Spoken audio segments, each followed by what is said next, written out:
Hello Herbs and everyone that watches this video. Today's review is not about the product, but it is about a gaming platform and it is called Stadia or Stadia, depending how you want to pronounce it. We will have a look at what it offers, how can you use it and how it stands compared to the other gaming platforms right after the intro.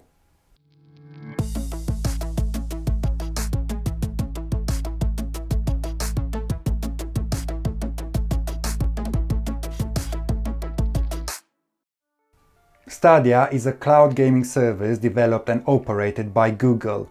You can use it on smartphones, tablets, laptops and PCs via Google Chrome and also on your TV using the Google Chromecast. Let's start with the first step and see how you can access this gaming platform and how you can use it. And the answer is very simple. If you have an Android device, then go to Play Store and install the Stadia app, and if you have an Apple device, then go to Apple Store and do the same. Once installed, you will have to create an account or to log in with your Google account if you have one. If you want to use this service on the laptop or PC, you will need to have Google Chrome installed on your device. I tried it on my MacBook, on Safari, and it wouldn't let me, but works fine on Chrome. There is a trial period, the first month is free, and then the monthly subscription is £8.99. There also is a Premier Edition bundle for Stadia, which offers the controller and the Chromecast at a one-off price of £89.99. I would suggest not to go for this bundle at first, just test this gaming platform for 1 month as part of your free trial to see if you really like it and then decide if you want to go for the Premier Edition. I know that without this bundle you can't play on TV, but I wouldn't suggest to spend money on something that you might not use or you might not like. And I'll give you my pros, my personal pros and cons, so it will make it easier for you to decide if you want to go for Stadia or not. A great feature offered by Stadia is that it is capable of streaming video games up to 4K resolution at 60 frames per second with support for high dynamic range, which is only available with the Stadia Pro subscription, which costs £8.99 per month. Another pro is that you don't need to install or download the game on your device. After you purchase the game or claim it, the game it is yours to keep. It is stored on the cloud and can be accessed from any device that you have, which takes me to another pro. There is no need for a console. It is not like my Xbox where I buy the digital game and I have to download and install it on the console to be able to play it. No, the game doesn't need to be installed to be played, which means that there is less waiting time.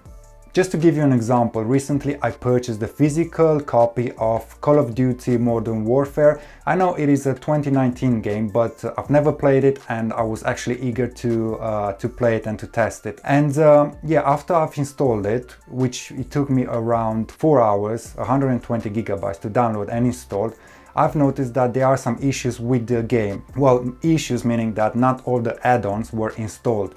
So it took me around 3 days to find out what was actually wrong with the game. But in case of Stadia, you just buy the game and you play straight away. So there is less or no waiting time.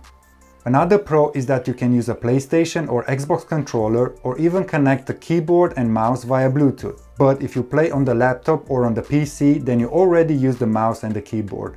It is great to start a game on a device, then switch to a different device and continue the game from where I initially left it. As Xbox Gold or PlayStation Now, Stadia offers free games to Pro tier subscribers. And you claim as many games as you want, but to keep them after the free trial period finishes, you will have to buy them. Your game save data will remain intact. There are not so many games available, but we will see that at the cons section. Speaking of free games, there are a few available on Stadia compared to Xbox Game Pass, and the only games that are found and are worth the time are PlayerUnknown Battleground, Sniper Elite 4, Hitman 1 and Hitman 2, though these are old games. Another con in regards to the games on this platform is that there are only a few games for purchase. If you want to pay Apex, Fortnite, Call of Duty, Dragon Ball Kakarot, Need for Speed, FIFA 21 or GTA, you might want to look somewhere else. But I can see that there are really new games available like Assassin's Creed Valhalla, Watch Dogs Legion, Marvel's Avengers, Immortals Phoenix Rising, NBA 2K21, Mortal Kombat 11 and even the criticized Cyberpunk, which personally I don't think it is that bad. It has some bugs, but works very well on my Xbox One X. Moving to another con, the cost of the games. Once you purchase a game, you can't sell it, similar to a digital purchase on Xbox or on PlayStation. Whilst on the other two platforms you have the option to get a physical copy of the game and then sell it when finished or no longer needed, there isn't this option on Stadia because there is no console to use. This service competes with Sony's PlayStation Now, Nvidia GeForce Now, Amazon's Luna and Microsoft Xbox Cloud Gaming. We know what the subscription is, so let's compare it to the competition. Stadia Pro costs £8.99 per month, which equals to £107.88 per year. I didn't see a 12-month package though. Xbox Game Pass or Xbox Live Gold, £7.99 per month or £49.99 per year. Xbox Game Pass Ultimate, £10.99 per month or £99.99 per year, which includes Game Pass PC, Live Game and Game Pass console games. PlayStation Now, £8.99 per month or £49.99 per year.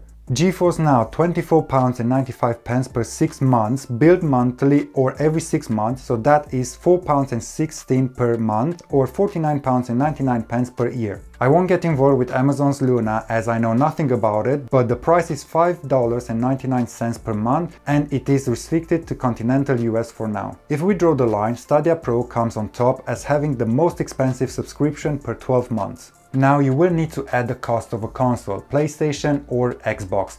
As we all have smartphones, tablets or laptops or even PCs, we can all enjoy playing on Stadia and there is no cost for an actual physical console.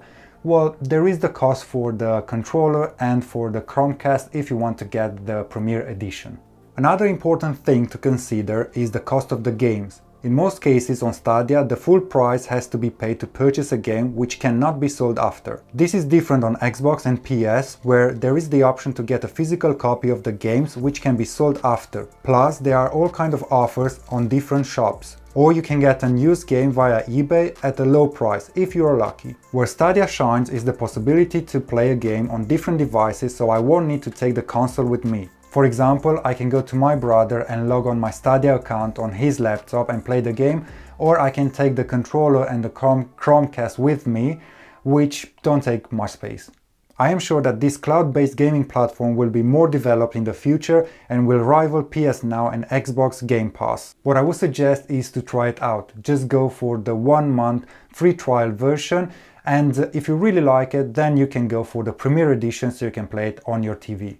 I still have around 1 week of the free version and I will decide then if I will upgrade or not, but as I don't spend that much time playing and I already have an Xbox, I will probably keep the free version and activate a month at a time when I need it.